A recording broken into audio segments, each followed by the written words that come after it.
Sergio Ramos has sent a message to Mohamed Salah after he was forced off in the Champions League final.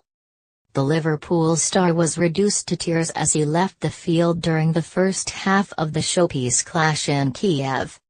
Salah and Ramos had tussled for the ball when the Egyptian's arm became locked in his opponent's and the pair fell to the ground. Ramos was heavily criticized for his part in the injury, with some Liverpool fans believing the Spaniard set out to deliberately injure his opponent after he was pictured laughing with an official as Salah came off. But the real skipper sent a tweet to Salah, wishing him a speedy recovery. "Sometimes football shows you its good side and other times the bad," he tweeted. "Above all, we are fellow pros. Get well soon, Salah.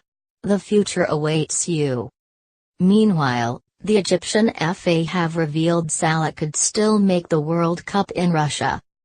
The initial suspicion was that he had dislocated his shoulder, and Salah left the stadium in Kiev with his arm in a sling.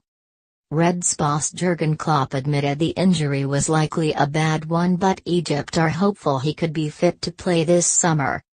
The Egypt FA tweeted to say their team doctor had spoken to Liverpool and Salah's X-ray had showed ligament damage rather than a fracture. During the telephone follow-up conducted by the national team delegation in Italy to check on the status of Mohamed Salah, Liverpool officials said that X-rays were carried out on Salah's shoulder and showed that the injury was a shock in the shoulder joints, the tweet read. Dr. Abuela expressed his optimism that Salah to make the World Cup according to this diagnosis.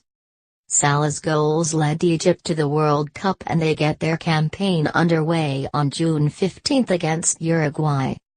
All 32 nations must submit their final 23-man squad on June 4, and as yet it remains unclear if Salah will be involved.